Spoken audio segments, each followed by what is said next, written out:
Welcome to evening news. ఇక భద్రాద్రి కొత్తగూడెం జిల్లా చంద్రుగొండలో CM Revanth ఇందిరమేళను ప్రారంభించారు. ప్రస్తుతం రేవంత్ మాట్లాడుతున్నారు, లైవ్ చూద్దాం.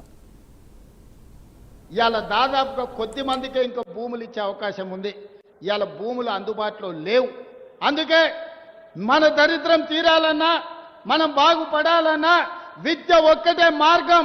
మన తలరాతల్ని మార్చేది విద్యనే. అందుకే విద్య మీద ఈ సంవత్సరం 40,000 కోట్ల రూపాయలు ఖర్చు పెట్టి ప్రతి పేదవాడికి రేషన్ కార్డు, ఇందిరమ్మ ఇల్లు, సన్న బియ్యం ఇవ్వడమే కాదు, మీకు చదువు చెప్పించి మిమ్మల్ని డాక్టర్లను, లాయర్లను, ఇంజనీర్లను చెయ్యాలని ఇవాళ మన ప్రభుత్వం ప్రయత్నం చేస్తుంది. అందుకే 100 నియోజకవర్గాల్లో యంగ్ ఇండియా ఇంటిగ్రేటెడ్ స్కూల్స్ పెట్టడమే కాదు, 20,000 కోట్ల రూపాయలు పాఠశాలల నిర్మాణానికి ఖర్చు పెడుతున్నాం. డైట్ ఛార్జెస్ 40% పెంచినాం. కాస్మెటిక్ ఛార్జెస్ 200% పెంచినాం. రాబోయే రోజుల్లో అడ్వాన్స్ టెక్నాలజీ సెంటర్లలో సాంకేతిక నైపుణ్యం నేర్పి మన పిల్లలకు ఉద్యోగ ఉపాధి అవకాశాలు కల్పిస్తాం. ఇవాళ సింగపూర్, సౌత్ కొరియా, జపాన్లలో అవకాశాలు ఇప్పటి వరకు ఖమ్మం జిల్లా నుంచి కానీ ఇతర జిల్లాల నుంచి ఈరోజు అమెరికాకు పోతున్నారు ఇంజనీర్లు చదివి. మరి అందరు ఇంజనీరింగ్ చదువుకోలేరు కదా. కొంతమంది ఐటీఐలు చదువుతారు, కొంతమంది పాలిటెక్నిక్ చదువుతారు, కొంతమంది డిగ్రీ చదువుతారు. మరి వాళ్ళకు ఉద్యోగాలు ఎట్లా? అందుకే ఈనాడు అడ్వాన్స్ టెక్నాలజీ సెంటర్లు ప్రారంభించడం. ప్రతి నియోజకవర్గానికి ఒకటి ఇచ్చే బాధ్యత నాది. వేలాది మంది విద్యార్థులు అందులో చదువుకోండి. మీకు సింగపూర్లో, సౌత్ కొరియాలో, జపాన్లో మీకు ఉద్యోగాలు ఇప్పించి మన బతుకుల్లో వెలుగులు తీసుకొచ్చే బాధ్యత నాది. అందుకే ఇక్కడ ఉన్న యువకులకు, వేదిక మీద ఉన్న నాయకత్వానికి నేను సూచన చేస్తున్నా. పేదల బతుకులు బాగుపడాలంటే పేదవాడు చదువుకోవాలి. విద్య ఒక్కటే మన బతుకులను మారుస్తుంది. మనం చదువుకుంటే బాగుపడతాం. ఒకప్పుడు ఆయన గొర్రెలు పెంచుకోండి, బర్రెలు పెంచుకోండి, చేపలు పట్టుకోండి, చెప్పులు కుట్టుకోండి అన్నాడు. మన పిల్లలేమో గొర్రెల్ని పెంచాలంట, బర్రెల్ని గాయాలంట, చేపలు పట్టుకోవాలంట, చెప్పులు కుట్టాలంట. వాళ్ళ పిల్లలు మాత్రం రాజ్యాలు ఏరుకుంటారంట, రాజులు అవుతారంట, రాష్ట్రాలను దోసుకుంటారంట. అందుకే ఇవాళ పేదవాడు పరిపాలన చెయ్యాలి. పేదవాడు డాక్టరో, లాయరో, ఇంజనీరో, ఐఏఎస్ఓ, ఐపీఎస్ఓ కావాలి అంటే చదవాలి. చదవాలి అంటే ప్రభుత్వానికి చిత్తశుద్ధి ఉండాలి.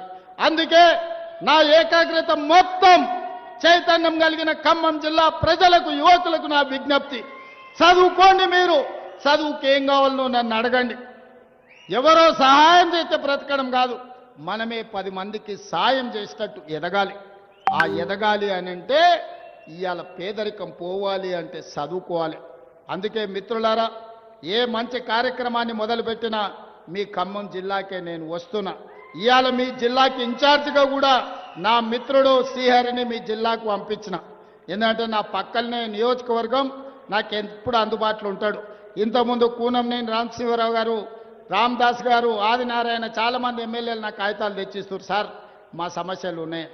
నేను ఎమ్మెల్యేలకు, ఎంపీలకు సూచన, మంత్రి గారు రాబోయే 10 రోజుల్లో నియోజకవర్గాల వారిగా ఈ ఎమ్మెల్యేలను, ఎంపీలను పిలిచి మీ నియోజకవర్గాలలో పరిష్కరించాల్సిన సమస్యలు ఏమున్నాయో మీతోని కూర్చొని చర్చిస్తాడు, ప్రతిపాదనలు తెస్తాడు, కలెక్టర్లు, అధికారులతో మాట్లాడతాడు. వేదిక మీద నుంచి అధికారులకు కూడా నేను సూచన చేస్తున్నా, మీరు వారు తెచ్చే సమస్యల్ని ఏ విధంగా పరిష్కరించాలనో పరిష్కారంతో పాటు అంచనాలను వేసుకొచ్చి ఇవ్వండి. ఖమ్మం జిల్లాను అభివృద్ధి చేసే బాధ్యత ఈ ప్రభుత్వం తీసుకుంటుంది. ఈ జిల్లాలో 3 మంత్రులు ఇచ్చినాం. మీ ఖమ్మం జిల్లా కీలకమైన జిల్లా, సమయస్ఫూర్తి ఉన్న జిల్లా.